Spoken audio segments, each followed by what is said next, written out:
Hello everyone and welcome to episode 54 of the TEW series here on the channel as the local to global series here in TEW 2020. We have a first for a long time. It's our first new show. It's TEW's Wild Night in Osaka. It's going to be Wild Night in Roppongi, and I was like, well, that's right. We are a Osaka based promotion. We don't run anything in Kanto. We don't run anything obviously in Tokyo or in the Roppongi district, so wouldn't make any goddamn sense, so hence the name, Wild Night in Osaka, as it should be a pretty fun show, though. We're going to carry on the Waiko title match against Ant-Man. This time it's going to be Yuta Asano. We're also going to have a national title match, Fast Tech Prince and Kenji Akamatsui. A couple of undercard matches, too, throughout that. A tag match that's in the undercard. Don't really see that too often, but should be a pretty fun show here. As I think there's going to be 229 people. So I want to say that's the most we've ever had. I guess we can take a quick look here. Thanks to all shows. Let's see if we can go by attendance. I figured so. That's why I love the fucking thing you can do here. So yeah, 296. And that's not even a paid audience. That's obviously the Tsunami Foundation Project shows, which are free. So that's cool. Pretty bro. Yeah, I mean, that's obviously, I don't think we'll reach 296 for a long time, being free and whatnot, but, 228 though with March Massacre, so it's, usually that's what happens, though. Usually besides this fight continues, I got one more person for the start of the year show. That's the way she goes. So yeah, we'll go, obviously, the top first, with this series, as Yuta Asano and Ant-Man, the title match. As, yeah, Ant-Man's going to keep the wins coming. Obviously, he's been booked very supremely here.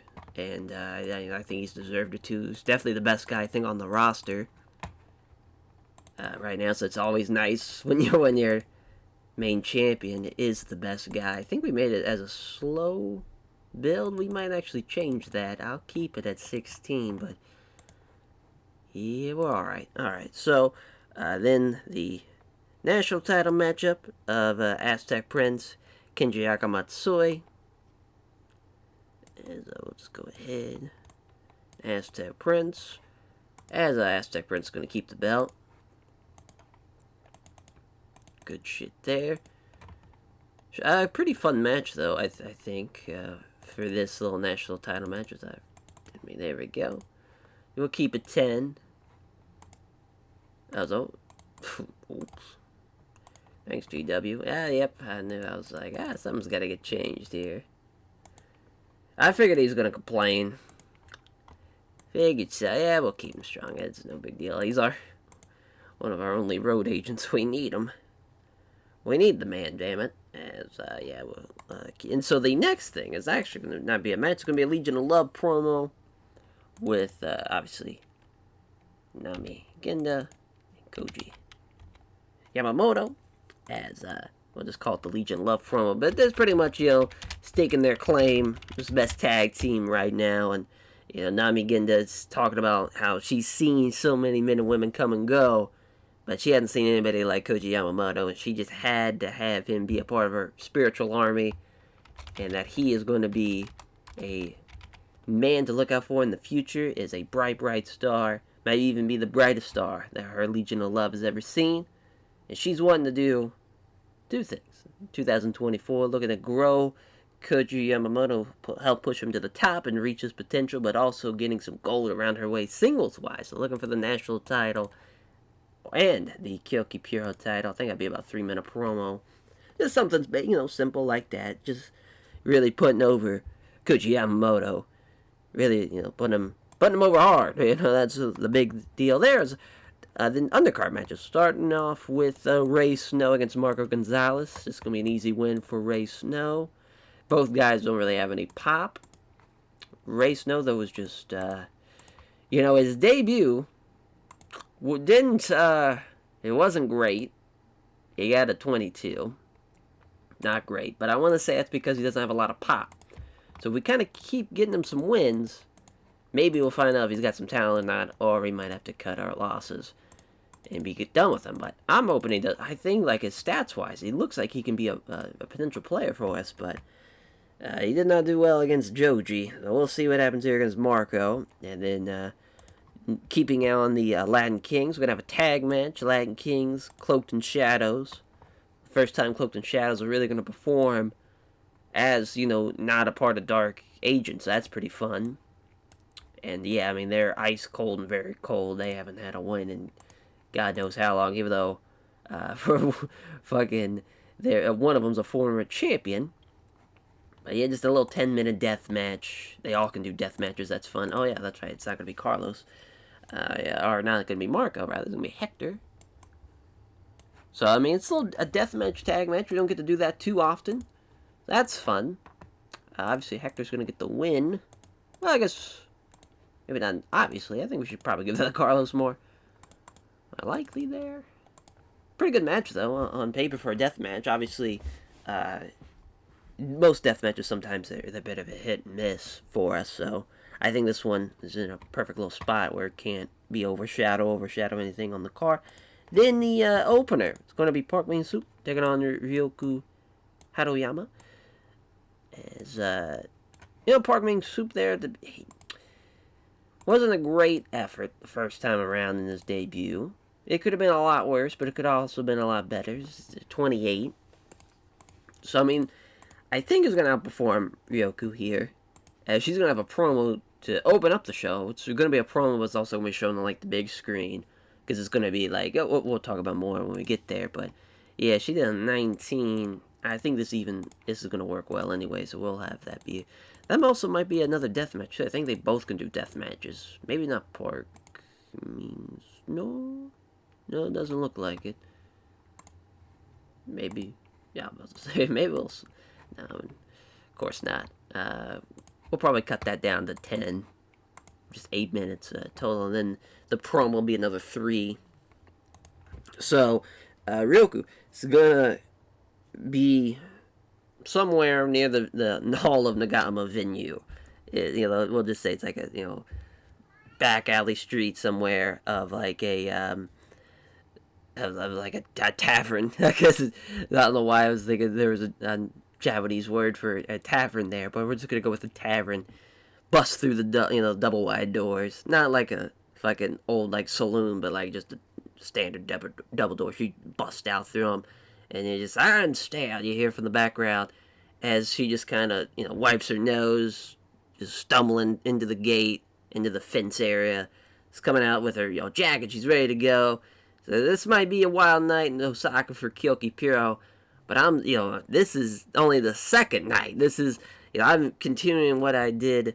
The night before. I'm still on the I'm still on the runner. I'm still on killing it. Still out here running these streets, going from bar to bar, tavern to tavern, taking it on anybody, anytime, anywhere. Now they're gonna have me take on a Korean kickboxer. I hope his ass is ready because I'm looking to knock him out and looking for a fight. Just a little, I wouldn't say John Moxley kind of esque promo.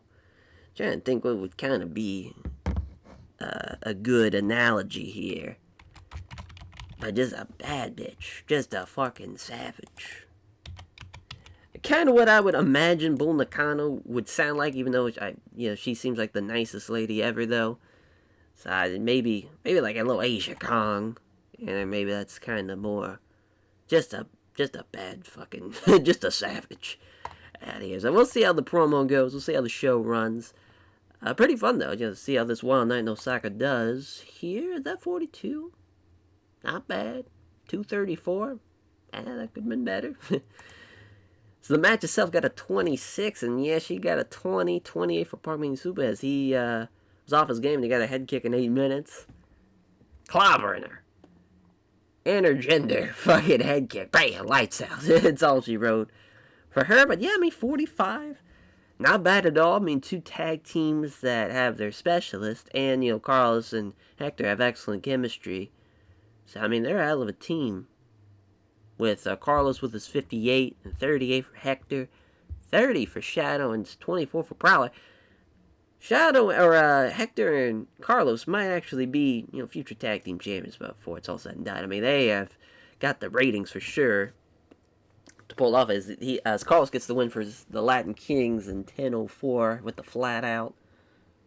Not bad at all. So 31 here. There we go. Rey still getting the win with a spinning back fist in 10:17. So he gets a 30, 27 for Marco. Yeah, there's Rey Snow. Rey Snow's coming together now. I figured it was just kind of the one show. You're coming in with not a lot of pop. Just gotta get better. Just gotta get out there more, and you'll be fine. Promo again, doing pretty well. 48, not bad, not bad at all. Namigendo didn't do well without following the script, but Koji Yamamoto did. He fucking killed it. So 51 for the national title matchup. Aztec Prince carrying Kajaka Matsuyo 51 as he gets the pin in 9:42. Triple power bomb. It's Aztec Prince making defense number 2 as Kyoki Pure national title. Good stuff there. And then the main event gets a 58.